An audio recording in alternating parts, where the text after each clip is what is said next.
Hello, friends. Today's Bible passage is Acts chapter 21, verses 17 through 40. When we arrived at Jerusalem, the brothers received us warmly. The next day, Paul and the rest of us went to see James, and all the elders were present. Paul greeted them and reported in detail what God had done among the Gentiles through his ministry. When they heard this, they praised God.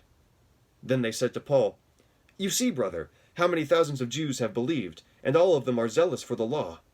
They have been informed that you teach all the Jews who live among the Gentiles to turn away from Moses, telling them not to circumcise their children or live according to our customs. What shall we do? They will certainly hear that you have come. So do what we tell you.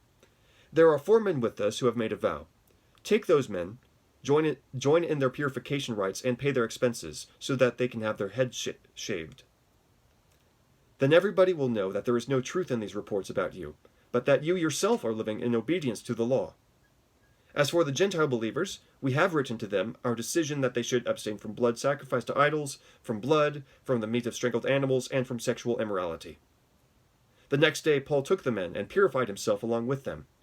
Then he went to the temple to give notice of the date when the days of purification would end, and the offering would be made for each of them. When the 7 days were nearly over, some Jews from the province of Asia saw Paul at the temple. They stirred up the whole crowd and seized him, shouting, "Men of Israel, help us! This is the man who teaches all men everywhere against our people and our law and this place. And besides, he has brought Greeks into the temple and has defiled this holy place."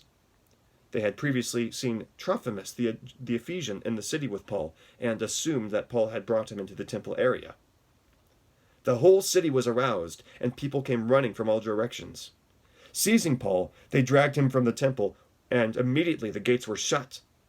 While they were trying to kill him, news reached the commander of the Roman troops that the whole city of Jerusalem was in an uproar.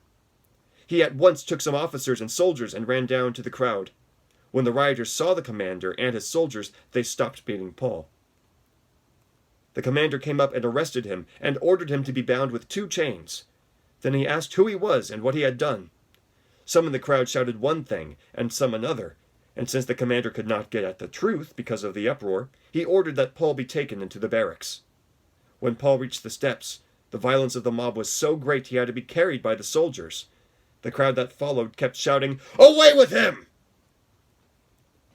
As the soldiers were about to take Paul into the barracks, he asked the commander, "May I say something to you?" "You speak Greek?" he replied.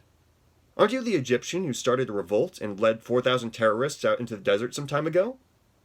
Paul answered, "I am a Jew, from Tarsus in Cilicia, a citizen of no ordinary city. Please let me speak to the people." Having received the commander's permission, Paul stood on the steps and motioned to the crowd. When they were all silent, he said to them in Aramaic, "Brothers and fathers, listen now to my defense." To be continued. The word of the Lord. Thanks be to God. Have a great day.